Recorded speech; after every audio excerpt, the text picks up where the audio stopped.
ফেসবুকের মাধ্যমে আওয়ামী লীগ একটা কর্মসূচি ঘোষণা করেছে যে ফেব্রুয়ারি মাস জুড়ে তাদের কর্মসূচি থাকবে, লিফলেট বিতরণ, প্রচার, তার মধ্যে আবার হরতাল থাকবে, অবরোধও থাকবে। সেটা নিয়ে বেশ সরকার নড়ে চড়ে বসেছে। তার মানে সরকার যথেষ্ট গুরুত্ব দিচ্ছে। আজকে একটা খবর দেখছি যে ডিএমপি কমিশনার বলছেন হরতাল মোকাবেলায় প্রস্তুত রয়েছে আইন শৃঙ্খলা বাহিনী।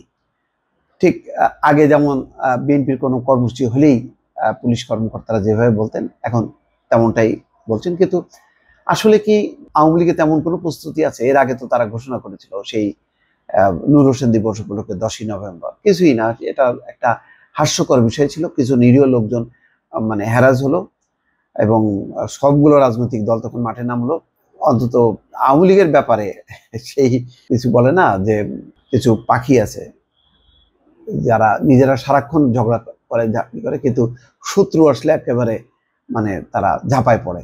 মৌমাছি সারাদিন নিজেরা যখন কি সন্ধ্যার সময় জড়ো হয়, কাউমা কাউমা করতে থাকে, নিজেরা মারামারি করতে থাকে, কিন্তু কেউ যদি ঢিল মারে তখন তার পেছনে ছুটতে থাকে। তো আওয়ামী লীগ হচ্ছে এখন সেরকম, যে আওয়ামী লীগের প্রশ্নে কারোর কোনো ছাড় নেই, এমন একটি রাজনৈতিক বাস্তবতা।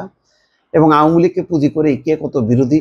আওয়ামী লীগকে নিষিদ্ধ করতে হবে, আওয়ামী লীগকে ব্যান করতে হবে, আওয়ামী লীগকে নির্বাচন করতে দেওয়া যাবে না।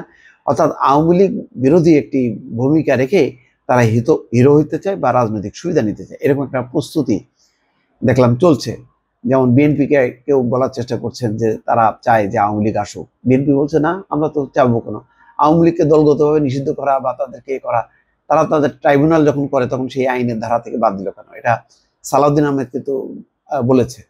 কিন্তু বাকিরা একটু চেষ্টা করছে যে ট্যাগ লাগানো, বিএনপির গায়ের উপরে আওয়ামী লীগের ট্যাগ লাগানো।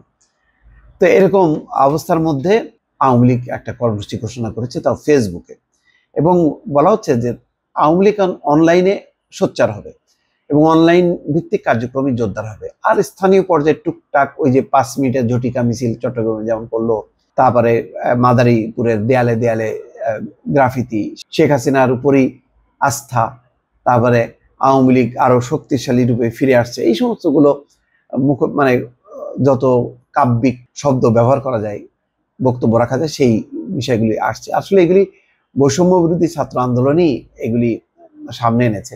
শেখ হাসিনার পতনের আগে তারা চমৎকার চমৎকার কর্মসূচি রেখেছে, হ্যাঁ, মার্চ ফর ডেমোক্রেসি, এরকম নানা শব্দগুলো এখন সেগুলো ফলো করছে আওয়ামী লীগ। যাক, খবরটা হলো এই, ঢাকা মেট্রোপলিটন পুলিশের কমিশনার শেখ মোহাম্মদ সাজ্জাদ আলী বলেছেন হরতাল সহ যে কোনো নাশকতা মোকাবেলায় আইন শৃঙ্খলা বাহিনী প্রস্তুত রয়েছে। নিষিদ্ধ সংগঠন ছাত্রলীগ সহ কেউ যদি হরতাল সহ বিভিন্ন কর্মসূচি দিয়ে নাশকতার চেষ্টা করে কঠোরভাবে তা দমন করা হবে। শুক্রবার 21শে বইমেলার নিরাপত্তা ব্যবস্থা পরিদর্শন শেষে সাংবাদিকদের এই কথা বলেন শেখ মোহাম্মদ সাজ্জাদ আলী। বলেন, ডিএমপির বাইরেও র্যাব, গোয়েন্দা সংস্থা থাকবে, নিরাপত্তায় নিয়োজিত থাকবে। এবার টিএসসি থেকে দোয়েল চত্বর সড়ক সারাদিনই বন্ধ থাকবে। ঢাকা বিশ্ববিদ্যালয়ের আশেপাশে এলাকাতেও নিরাপত্তা জোরদার করা হবে। ঢাকা বিশ্ববিদ্যালয় এলাকায় মেলা চলাকালীন 1 মাস কোনো ভারী যানবাহন চলবে না। ডিএমপি কমিশনার বলছেন উস্কানিমূলক কোনো বই যেন বই মেলায় না থাকে, এর জন্য বাংলা একাডেমিকে বলা হয়েছে। বই মেলা ঘিরে নিচ্ছিদ্র নিরাপত্তা ব্যবস্থা নেওয়া হয়েছে। বই মেলায় খাবারের দোকানে যাতে বাড়তি দাম না রাখা হয় সে বিষয়ে পুলিশকে নজরদারি করার নির্দেশ দেওয়া হয়েছে।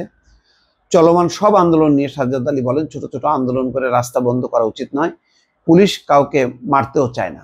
যাই হোক, এটা তিতুমিররা যেমন আজকে সকাল থেকেই আবার শুরু করেছে রাস্তার উপরে অবরোধ। এই কর্মসূচিগুলো আসলে কি করা যাবে, এইটার ব্যাপারে একটা সম্মিলিতভাবে জাতীয় ঐক্য মতের ভিত্তিতে একটা সিদ্ধান্ত নিতে হবে, নতুবা ঢাকা নগর একেবারে মৃত নগরে আস্তে আস্তে পরিণত হচ্ছে, একটা দাবি দেওয়ার শহরে পরিণত হচ্ছে। দর্শক ভালো থাকবেন, আল্লাহ হাফিজ।